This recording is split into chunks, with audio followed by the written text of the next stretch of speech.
Index funds have been the gold standard for passive investing for years. But what if there was an alternative that could generate even more income while still growing your wealth and pay you monthly, which is totally my jam? Entered covered called ETFs, a strategy used by sophisticated investors that pays you higher dividends while reducing risk. But is it too good to be true? And could these funds actually replace index funds in your portfolio? Let's break it down. But first, this is Powerful Money Habits. I'm your host, Dr. Stephanie Aldrich, and I like to talk about money and habits that can help improve your life. If you're new to the channel and like the video, please hit the subscribe button down below.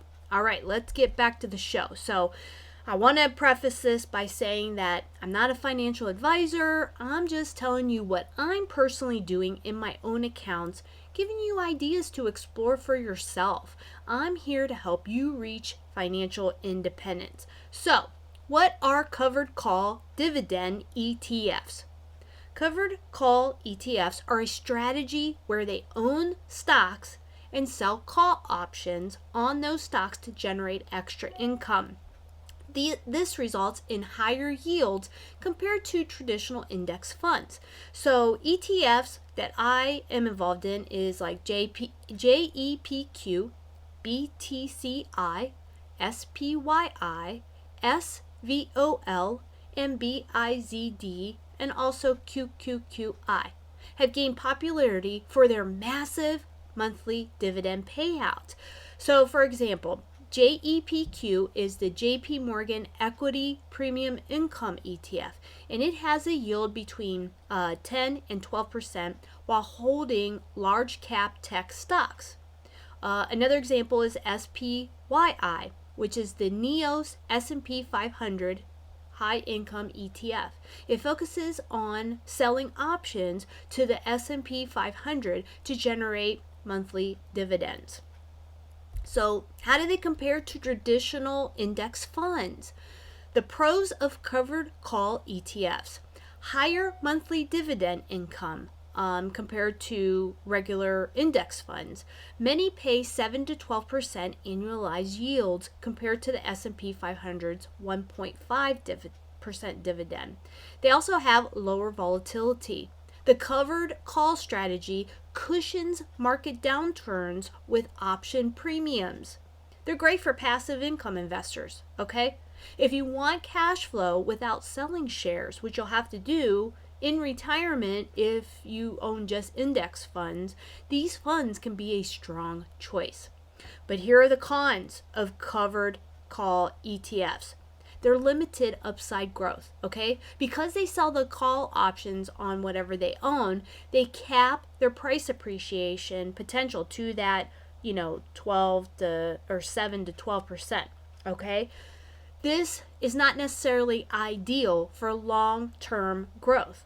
Over decades, traditional index funds tend to outperform them because they fully capture market gains, okay? So if you're a young investor, you could do both, okay? But you still want to base your long-term growth on growth dividend or growth ETFs, okay? Which could be your traditional index funds. They also have higher expense ratios, okay? Many covered call ETFs charge between 0.35% to even almost 1% fees, okay? Whereas index funds like VOO or SPYI only charge like 0.03%, okay? The third one is, should you replace index funds with these covered call ETFs? The best use cases for covered call ETFs: retirees or income seekers. If you need monthly cash flow, these ETFs provide high, steady dividends. You may want a balanced portfolio strategy. A mix of the growth ETFs and covered call ETFs can optimize both income and capital appreciation. You can also use these for market uncertainty, okay? It can act like a hedge. In choppy markets, which this year has been up and down, Covered calls can reduce the volatility and generate steady income. When should you stick to index funds? If you're under 40 and focused on long-term growth, index funds like VOO, SPYI, or QQQ are likely better since they fully capture the market gains over time, right? Because you're not going to be retiring for a while. If you don't need income now, reinvesting those dividends in growth-focused funds will likely yield higher total returns over the decades.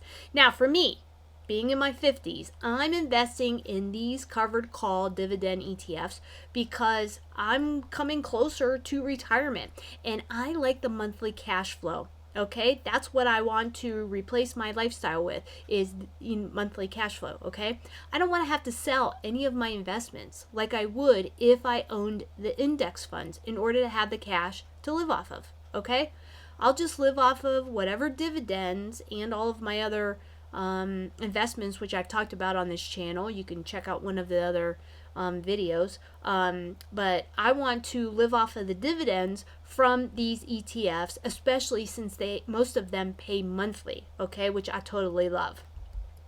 And the last thing is top covered call ETFs to watch for in this year. Okay, you have JEPQ, which is JP Morgan's NASDAQ Equity Premium Income ETF.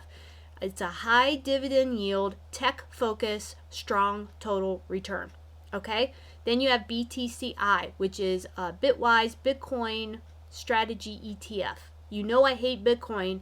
This is the one thing that I can invest in that piggybacks off of Bitcoin but also pays me monthly. Okay, I don't have to sell any Bitcoin to do that. It adds Bitcoin exposure while generating income. SPYI is the NEOS S&P 500 high income ETF. It basically covers your S&P 500, okay, with a cover call strategy. Then you have SVOL, okay, which is a simplified volatility premium ETF. So, as people are scared about the market downturning, the SVOL, which covers the VIX, it's all about sentiment in that. This is an interesting one, that it will, when the VIX is high, that means the market's probably going to go down some because people are scared. And the SVOL follows that. It focuses on volatility, hedging, and income. And then another one is BIZD, which is the Van Eck BTC Income ETF. This basically invests in businesses, development companies for high yield returns. So they're lending money to businesses to start up or to, buy equipment or whatever. So could cover call ETFs actually replace index funds? Well, it depends on your goals, okay? It depends on your age and what you want to do with your money. If you're looking for steady, high yield income and you're probably closer to retirement, these ETFs are a fantastic tool, which I myself am investing in. But if you're playing the long-term game, you're under 40, and you want the best overall returns, then index funds still hold the edge in total wealth accumulation. So you got to make sure you know what you're doing and invest in things that you know about. So that's it for the show today. Thanks for watching. What do you think? Are you going to start investing in any of these covered call ETFs this year? Let me know down in the comments. You can learn more tips and tricks in my free book, Powerful Money Habits, Unleash Financial Freedom. You can get yourself a free copy in the description below, and make sure to watch my masterclass where I helped a couple of students plan out their money goals using my 3-step process. And until next time, this is Powerful Money Habits.